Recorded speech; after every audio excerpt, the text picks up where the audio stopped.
Hello everyone, ಹೇಗಿದ್ದೀರಾ ಎಲ್ರಿಗೂ ಜ್ಯೋತಿ Malnad study ಲಾಗ್ಗೆ ಸ್ವಾಗತ. ಇವತ್ತಿನ ಒಂದು ಸ್ಟಡಿ ಲಾಗಲ್ಲಿ ಕೆಲವೊಂದು ವಿಷಯಗಳನ್ನು ನಿಮ್ಮ ಜೊತೆಗೆ ಹಂಚ್ಕೊಳ್ತಾ ಹೋಗ್ತೀನಿ. ಹಾಗೆಯೇ ಇವತ್ತೇನೆಲ್ಲ ನಾನು ಓದ್ತೀನಿ ಅನ್ನೋದು ಸಹ ನಿಮ್ಮ ಜೊತೆಗೆ ಶೇರ್ ಮಾಡ್ತೀನಿ. ಯಾರೆಲ್ಲ ಹೊಸದಾಗಿ ನನ್ನ ಚಾನಲನ್ನು ನೋಡ್ತಾ ಇದ್ದೀರೋ ಪ್ಲೀಸ್ ಸಬ್ಸ್ಕ್ರೈಬ್ ಮಾಡ್ಕೊಂಡು ನೋಡಿ. ಹಾಗೆಯೇ ನನಗೆ ಸಪೋರ್ಟ್ ಮಾಡೋದ್ರಿಂದ ನಾನು ನೆಕ್ಸ್ಟ್ ವಿಡಿಯೋ ಹಾಕೋದಕ್ಕೆ ನನಗೆ ಒಂದು ಹುರುಪಿರುತ್ತೆ. ಇವತ್ತು ನಾನು ಸೆಕೆಂಡ್ PUCಯಲ್ಲಿ ಅಧ್ಯಾಯ 2 ಶಿಲಾಯುಗ ಮತ್ತು ಲೋಹಗಳ ಯುಗ ಇದನ್ನು ಓದ್ತಾ ಇದ್ದೀನಿ. ಇದು ನಿಮಗೆ 8ನೇ ಕ್ಲಾಸಲ್ಲೂ ಇದೆ ಮತ್ತು 6ನೇ ಕ್ಲಾಸಲ್ಲೂ ಇದೆ. ಹಾಗಾಗಿ ಅದನ್ನು ಓದಿದ ನಂತರ ನಾನು ಅದೇ ಟಾಪಿಕ್ ಇರೋದ್ರಿಂದ ಇದನ್ನು ಓದ್ಕೊಳ್ತೀನಿ. ಸೊ ಆ ರೀತಿ ಮಾಡೋದ್ರಿಂದ ನನಗೆ ಸ್ವಲ್ಪ ಈಸಿ ಆಗುತ್ತೆ. ನೀವು 6th to 10th ಓದಲೇಬೇಕು ಹಿಸ್ಟ್ರಿ. ನೋಡಿ ಇಲ್ಲಿ ಅಧ್ಯಾಯ 2 ನಿಮಗೆ ತೋರಿಸ್ತಾ ಇದ್ದೀನಿ, ಕಾಣಿಸ್ತಾ ಇರ್ಬೋದು. ಸೆಕೆಂಡ್ PUC ಬುಕ್ ಇದು. 6th ಮತ್ತು 8ರಲ್ಲಿ ಇದೇ ಟಾಪಿಕ್ ಇರೋದ್ರಿಂದ ಆ ಟಾಪಿಕ್ ಎಲ್ಲೆಲ್ಲಿದೆಯೋ ಅದನ್ನು ಒಂದು ಸತಿ ಓದ್ಕೊಂಡ್ಬಿಟ್ರೆ ನಮಗೆ ಕರೆಕ್ಟಾಗಿ ಅದ್ರ ಬಗ್ಗೆ ನಾಲೆಡ್ಜ್ ಸಿಗುತ್ತೆ. ಹಾಗಾಗಿ ಇವತ್ತು ಅಧ್ಯಾಯ 2 ಸೆಕೆಂಡ್ PUC ಬುಕ್ಕಲ್ಲಿ ಶಿಲಾಯುಗ ಮತ್ತು ಲೋಹಗಳ ಯುಗ ಇದನ್ನು ಓದ್ಕೊಳ್ತಾ ಇದ್ದೀನಿ. ಇದರಲ್ಲಿ ಏನೇನಿದೆ ಅಂದರೆ ಹಳೆ ಶಿಲಾಯುಗ, ಮಧ್ಯ ಶಿಲಾಯುಗ ಮತ್ತು ಹೊಸ ಶಿಲಾಯುಗ, ಲೋಹಯುಗ, ತಾಮ್ರಯುಗ, ಕಬ್ಬಿಣ ಯುಗ. ಓಕೆ, ಅಂದರೆ ಹಳೆ ಶಿಲಾಯುಗ, ಮಧ್ಯ ಶಿಲಾಯುಗ, ನವಶಿಲಾಯುಗ, ತಾಮ್ರದ ಯುಗ, ಕಂಚಿನ ಯುಗ, ಕಬ್ಬಿಣದ ಯುಗ ಅಂಥೇಳಿ ಇತಿಹಾಸದಲ್ಲಿ 6 ಯುಗಗಳು ಬರುತ್ತಲ್ಲ ಅದ್ರ ಬಗ್ಗೆ ಡೀಟೇಲ್ ಆಗಿ ಕೊಟ್ಟಿದ್ದಾರೆ. ಅಂದರೆ ಇತಿಹಾಸ ಪೂರ್ವಕಾಲವನ್ನು 6 ಯುಗಗಳಲ್ಲಿ ವಿಂಗಡಿಸಲಾಗಿದೆ. ಅದನ್ನು ಓದ್ತಾ ಇದ್ದೀನಿ ಒನ್ ಬೈ ಒನ್. ತುಂಬ ಚೆನ್ನಾಗಿ ಕೊಟ್ಟಿದ್ದಾರೆ. ಇದರಲ್ಲಿ ತುಂಬ ಚಿಕ್ಕ ಪಾಠ, ಬೇಗ ಮುಗಿಸ್ಬೋದು. ನಾನು ಈ ವಿಡಿಯೋದಲ್ಲಿ ನಿಮಗೆ ಈ ಪಾಠವನ್ನು ಓದೋದನ್ನು ಹಾಕ್ತಾಯಿದ್ದೀನಿ. ನಾನು ತುಂಬ ಸ್ಲೋವಾಗಿ ಓದ್ತೀನಿ. ಹಾಗೆಯೇ ಇದರಲ್ಲಿ ಅಭ್ಯಾಸ ಭಾಗದ ಪ್ರಶ್ನೋತ್ತರಗಳಿರುತ್ತಲ್ಲ ಅದನ್ನು ಸಹ ಓದ್ಕೊಳ್ತೀನಿ. ಅದು ನಮಗೆ ತುಂಬ ಇಂಪಾರ್ಟೆಂಟು ಮತ್ತು ಎಲ್ಲೂ ನಮಗೆ ಮಿಸ್ ಆಗೋಲ್ಲ. ಇವತ್ತು ನಾನು ಈಗ ಓದ್ತಿರೋದು ಶಿಲಾಯುಗ ಅಂದರೆ ನಿಮಗೆ ಗೊತ್ತಾಗಿರ್ಬೋದು. ಇತಿಹಾಸ ಅಂದರೆ GPSTRಗೆ. ಹಾಗೆಯೇ GKಗೆ PSTRಲ್ಲಿ ಏನಾದರೂ GK ಕ್ವಶನ್ಸ್ ಕೇಳಿದ್ರೆ ಅದಕ್ಕೂ ಇದು ಯೂಸ್ ಆಗುತ್ತೆ. ಓಕೆ, ಇದಾದಮೇಲೆ ನೆಕ್ಸ್ಟ್ ಪಾಠ ಇದೆ, ಅದನ್ನು ಓದ್ತೀನಿ ಇವತ್ತು, ಬಟ್ ವಿಡಿಯೋದಲ್ಲಿ ನಿಮಗೆ ಹಾಕೋದಿಲ್ಲ. ನೆಕ್ಸ್ಟ್ ಪಾಠ ಇರೋದು ಸಿಂಧೂ ನಾಗರಿಕತೆ ಇದೆ, ಅದನ್ನು ನಾನು ಓದ್ಕೊಳ್ತೀನಿ ನಂತರ. ಈಗಿನ 1 ಅವರಲ್ಲಿ ಈಗ ನಾನು ಕೂತ್ಕೊಂಡಿರೋದು ಮಧ್ಯಾಹ್ನ. ಸೊ ಮಧ್ಯಾಹ್ನ ಈಗ ಸಂಜೆ ಒಂದು 5 ಗಂಟೆ ತನಕ ಓದ್ತೀನಿ. ಈಗ 1 ಗಂಟೆ 3:15 ಆಗಿದೆ. ಸೊ ಅಷ್ಟರಲ್ಲಿ ಇದನ್ನು ಓದಿ ಬೇರೆ ಯಾವುದಾದ್ರೂ ಇನ್ನೊಂದು ಟಾಪಿಕನ್ನು ಓದ್ತೀನಿ.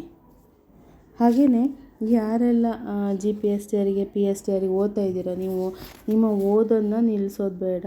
ಹೀಗೆ ನೀವು ಪ್ರಾಕ್ಟೀಸ್ ಮಾಡ್ತಾಯಿರಿ, ಆದಷ್ಟು ಓದ್ಕೊಳ್ಳಿ. ಒಂದೊಂದು ಸತಿ ನಮ್ಮ ಮನಸ್ಸು ಚೇಂಜ್ ಆಗುತ್ತೆ. ಯಾಕಂದರೆ ನನಗೂ ಹಾಗೆ ಅನಿಸುತ್ತೆ. ಅವರು ತುಂಬ ಪೋಸ್ಟ್ಪೋನ್ ಮಾಡ್ತಿದ್ದಾರಲ್ಲ, ಕರಿತೀನಿ ಅಂತ ಮುಂದಕ್ಕೆ ಹೋಗ್ತಾನೆ ಇರ್ತಾರೆ. ಸೊ ಅವಾಗೆಲ್ಲ ಬೇಜಾರಾಗುತ್ತೆ, ಏನಪ್ಪ ಓದೋದು ಅಂತೇಳಿ ನಾನು ಹಾಗಂದ್ಕೊಂಡು ಒಂದು ವಾರನೇ ಓದೋದೇ ಸ್ಟಾಪ್ ಮಾಡಿದ್ದೆ. ಅಂದರೆ ಓದ್ತಾ ಇರಲಿಲ್ಲ, ಬರೀ ಸ್ಟಿಚಿಂಗು ಅದು ಇದು ಮಾಡಿಕೊಂಡು ಮನೆ ಕೆಲಸ ಮಾಡಿಕೊಂಡು ಸ್ವಲ್ಪ TV ಎಲ್ಲ ನೋಡ್ತಾ ಕೂತ್ಕೊಂಡೆ. ಬೇಜಾರಾಗಿತ್ತು. ಸ್ವಲ್ಪ ಒಂದು ರಿಲ್ಯಾಕ್ಸ್ ತಗೊಂಡೆ. ರಿಲ್ಯಾಕ್ಸ್ ಅನ್ನೋಕ್ಕಿಂತ 1 ವಾರ ವೇಸ್ಟ್ ಆಯಿತು ಅಂತ ಆಮೇಲೆ ಬೇಜಾರಾಯಿತು. ಈಗ ಮತ್ತೆ ಸ್ಟಡಿ ಸ್ಟಾರ್ಟ್ ಮಾಡಿದ್ದೀನಿ. ಇವಾಗ ಕಂಟಿನ್ಯೂಸ್ ಆಗಿ ಓದ್ತೀನಿ. TV ನೋಡೋಲ್ಲ ಅಂತಲ್ಲ, TV ನೋಡ್ತೀನಿ. ಯಾಕಂದರೆ ಒಂದೇ ಥರ ಓದ್ತಾ ಇದ್ದರೆ ನನಗೆ ಅರ್ಥ ಆಗೋಲ್ಲ, ಬೇರೆಯವ್ರು ಹೇಗೋ ಗೊತ್ತಿಲ್ಲ. ನಾನು ಕಂಟಿನ್ಯೂಸ್ ಆಗಿ ಓದಿದ್ರೆ ತಲೆಗೆ ಹೋಗೋಲ್ಲ. ಹಾಗಾಗಿ ನಾನು ಮಧ್ಯೆ ಬ್ರೇಕ್ ತೊಗೊಳ್ಳೋದು ಹೇಗೆ, ಕೆಲವ್ರು ಹೇಳ್ತಾರೆ ಬ್ರೇಕ್ ತೊಗೊಳ್ಳೋದು ಹೇಗೆ ಅಂದರೆ ಬುಕ್ ಚೇಂಜ್ ಮಾಡಿ, ಈ ಬುಕ್ಕು ಓದಿ ಬೇಜಾರಾದಾಗ ಸ್ವಲ್ಪ ಏನಾದ್ರು ಕೆಲಸ ಮಾಡ್ಕೊಂಡು ನಂತರ ಬೇರೆ ಬುಕ್ ಓದಿ ಅಂತ.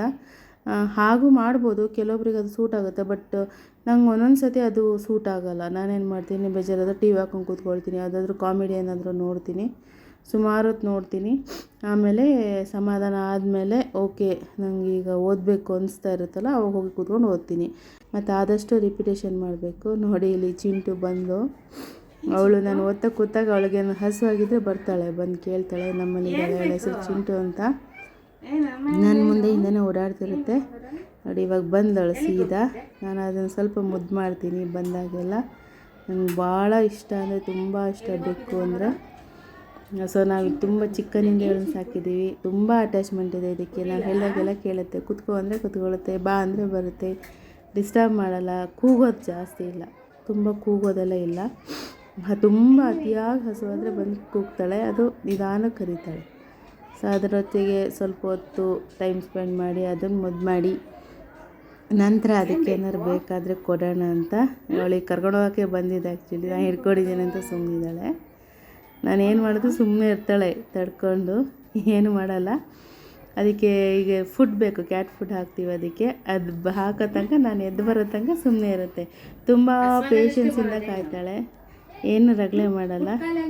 ನಾವು ಬರೋ ತನಕ ಕೂತ್ಕೊಂಡು ಕಾಯ್ತಾಳೆ. ಆಮೇಲೆ ನಾನು ಬರ್ತೀನಿ ಅಂತ ಹೇಳಿದ್ರೆ ನಾನು ಹೇಳಿದ್ಮೇಲೆ ಅದು ಹೋಗೋದು, ಅಲ್ಲಿ ತನಕ ಬರೋಲ್ಲ, ಅದು ನಂಬಲ್ಲ. ಸೊ ಈಗ ಅದಕ್ಕೆ ಹಸುವಾಗಿದೆ ತುಂಬ, ಅದಕ್ಕೆ ಬಂದಿದ್ದಾಳೆ ನೆನೆಸ್ಕೊಂಡು. ಮರಿ ಹಾಕಿದ್ದಾಳೆ, ಮರಿ ಹತ್ರ ಇರ್ತಾರೆ, ಇಲ್ಲಾಂದರೆ ನನ್ನ ಜೊತೆಗೆ ಮಲ್ಕೊಂಡಿರ್ತಾಳೆ ಇಲ್ಲಿ. ಈಗ ಅವಳು ಮರಿ ಹಾಕಿರೋದ್ರಿಂದ ಮರಿಗಳ ಜೊತೆಗೆ ಇರ್ತಾಳೆ, ಹಸುವಾದಾಗಷ್ಟೇ ಬರ್ತಾಳೆ. ಸೊ ಅದಕ್ಕೆ ಸ್ವಲ್ಪ ಊಟ ಹಾಕಿ ಬರೋಣ, ಯಾಕಂದರೆ ತುಂಬ ಹಸುವಾಗಿದೆ, ಕರಿತಾ ಇದ್ದಾಳೆ ನನ್ನ.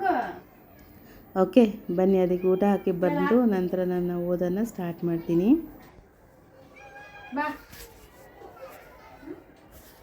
ಚಿಂಟುಕ್ಕೆ ಊಟ ಹಾಕಿ ಬಂದೆ. ಇನ್ನು ಅವಳು ತಿಂದು ಹೋಗಿ ಮರಿಗಳ ಹತ್ರ ಇರ್ತಾಳೆ. ಈಗ ನನ್ನ ಸ್ಟಡಿಯನ್ನು ಕಂಟಿನ್ಯೂ ಮಾಡ್ತಾಯಿದ್ದೀನಿ. ನಾನು ಒಂದು ಟಾಪಿಕ್ ತೊಗೊಂಡು ಅದಕ್ಕೆ ಸಂಬಂಧಪಟ್ಟಂಗೆ ಎಲ್ಲದನ್ನು ಕವರ್ ಮಾಡ್ತಾಯಿದ್ದೀನಿ. ನನ್ನದೇ ಆದ ಓದುವ ವಿಧಾನದಿಂದ ನಾನು ಓದ್ತಾಯಿದ್ದೀನಿ. ನೀವು ಸಹ ಬೇರೆಯವರ ಒಂದು ವಿಧಾನವನ್ನು ಫಾಲೋ ಮಾಡದೆ ನಿಮಗೆ ಹೇಗೆ ಅರ್ಥ ಆಗುತ್ತೋ, ನಿಮಗೆ ಹೇಗೆ ಅನುಕೂಲ ಆಗುತ್ತೋ ಆ ರೀತಿಯಾಗಿ ನೀವು ಓದ್ತಾ ಹೋದರೆ ಖಂಡಿತ ನಾವು ಎಕ್ಸಾಮನ್ನು ಪಾಸ್ ಮಾಡ್ಬೋದು. ನಾವು ಇಷ್ಟು ಕಷ್ಟಪಟ್ಟು ಓದ್ತಿರೋದ್ರಿಂದ ನಮಗೆ ಜಾಬ್ ಗ್ಯಾರಂಟಿ ಆಗುತ್ತೆ. ಸೊ ನೀವು ಸಹ ನನ್ನ ಹಾಗೆ ಓದಿ ಅಂತ ಹೇಳ್ತಾ ನನ್ನ ಒಂದು ಸ್ಟಡಿಯನ್ನು ಹೀಗೆ ಹಾಕ್ತಾಯಿರ್ತೀನಿ. ಇದರಿಂದ ನಿಮಗೇನಾದರೂ ಅಂದರೆ ಏನು ಅನಿಸ್ಬೋದು ಅಂದರೆ, ನೀವು ಓದೋದಕ್ಕೆ ಒಂದು ಹುಮ್ಮಸ್ಸು ಸಿಗ್ಬೋದು, ನೀವು ಸಹ ಓದ್ಬೋದು ಅನ್ನೋ ಉದ್ದೇಶದಿಂದ ನಾನು ವೀಡಿಯೋವನ್ನು ಹಾಕ್ತಾಯಿರ್ತೀನಿ.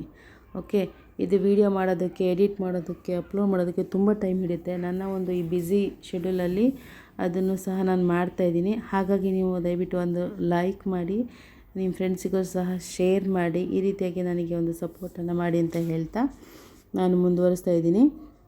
ಇದಾದಮೇಲೆ ನಾನು ಇದರೊಟ್ಟಿಗೆ ಇವತ್ತು ಕನ್ನಡ ಓದ್ತೀನಿ.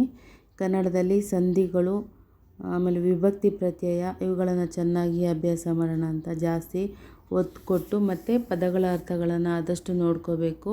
ಮತ್ತು ಪದ್ಯದ ಸಾರಾಂಶ ಇವುಗಳೆಲ್ಲದು 6th to 10th ಬುಕ್ಕು, ಪ್ರಥಮ ಭಾಷೆ, ದ್ವಿತೀಯ ಭಾಷೆ ಎಲ್ಲ ನೋಡ್ಕೋಬೇಕು.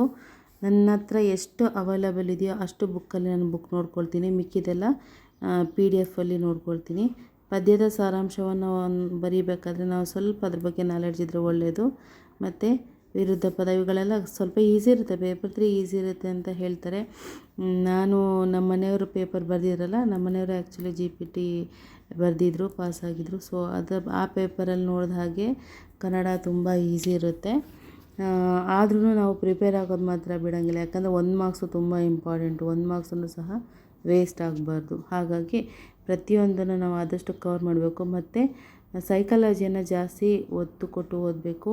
ನಾನು ಅದಕ್ಕೆ ನಿಮಗೆ ಆಲ್ರೆಡಿ ಬುಕ್ ಯಾವುದು ಓದ್ತೀನಿ ಅಂತ ನಾನು ವಿಡಿಯೋದಲ್ಲಿ ತೋರಿಸಿದ್ದೆ, ಮತ್ತು ಅದ್ರ ಫೋಟೋನು ಸಹ ನಾನು ಇದರಲ್ಲಿ ಹಾಕಿದ್ದೀನಿ, ನನ್ನ ಒಂದು ಟೆಲಿಗ್ರಾಮ್ ಲಿಂಕಲ್ಲಿ ಹಾಕಿದ್ದೀನಿ. ನೀವು ಅದು ಯಾವುದು ಅಂತ ಅಲ್ಲಿ ಹೋಗಿ ನೋಡಿದ್ರೆ ಸಿಗುತ್ತೆ. ನಾನು ಏನು ಓದ್ತೀನಿ ಅನ್ನೋದನ್ನು ಸಹ ಫೋಟೋಸೆಲ್ಲ ಹಾಕಿರ್ತೀನಿ, ನೀವು ಹೋಗಿ ನೋಡಿದ್ರ ಮೂಲಕ ನಿಮಗೆ ಗೊತ್ತಾಗುತ್ತೆ. ನೀವು ಸಹ ಅದನ್ನು ಓದ್ಕೋಬೋದು ಬೇಕಾದರೆ ಫೋಟೋ ಡೌನ್ಲೋಡ್ ಮಾಡಿಕೊಂಡು. ಈಗ ನಾನು ಈ ಪಾಠವನ್ನು ಮುಗಿಸಿ ನೆಕ್ಸ್ಟು ಸಿಂಧು ನಾಗರಿಕತೆಯನ್ನು ಓದ್ತೀನಿ. ಅದು ಓದಿ ಮತ್ತೆ ನಂತರ ನಾನು 6th to 10th ಸಿಲೆಬಸ್, ನಾನು ಆಲ್ರೆಡಿ ಸಮಾಜ ವಿಜ್ಞಾನವನ್ನು ಯಾವ ರೀತಿ ಓದಬೇಕು ಅಂತ ಹಾಕಿದ್ದೀನಲ್ಲ, ಆ ವಿಡಿಯೋ ಬೇಕಾದ್ರೆ ನೀವು ಹೋಗಿ ಚೆಕ್ ಮಾಡ್ಬೋದು, ನನ್ನ ಚಾನಲಲ್ಲಿದೆ. ಅದರ ಪ್ರಕಾರ ನಾನು 6th to 10th ಇತಿಹಾಸವನ್ನು ಓದ್ತಾ ಇದ್ದೀನಿ. ಇವತ್ತಿನ ಒಂದು ಪಾಠವನ್ನು ನಾನು ಮುಗಿಸ್ಕೊಳ್ತೀನಿ. ಅದಾದ ನಂತರ ಕಂಪ್ಯೂಟರಲ್ಲಿ ಒಂದು ಟಾಪಿಕ್ ಓದಬೇಕಂತ ಅಂದ್ಕೊಂಡಿದ್ದೀನಿ. ಇದೇ ರೀತಿ ನಾನು ಮುಂದುವರಿಸ್ತೀನಿ, ಒಂದೊಂದಾದಮೇಲೆ ಒಂದೊಂದು ಡೈಲಿ. ಅಂದರೆ ಪೇಪರ್ ಒಂದು ಸಬ್ಜೆಕ್ಟು, ಮತ್ತು ಮಾಮೂಲಿ ಸೈನ್ಸು, ಮ್ಯಾಥ್ಸು ಮತ್ತು ಸೋಷಿಯಲ್, ಇಷ್ಟು ನಾನು ಡೈಲಿ ಕವರ್ ಮಾಡಬೇಕು ಅಂತ ಮಾಡ್ತಾಯಿದ್ದೀನಿ. ಈಗಾಗಲೇ ನಾನು ಅದು ಹಿಂದಿನ ವೀಡಿಯೋದಲ್ಲೂ ಸಹ ಹೇಳಿದ್ದೀನಿ. ಈ ರೀತಿಯಾಗಿ ನನ್ನ ಒಂದು ಸ್ಟಡಿ ಇರುತ್ತೆ.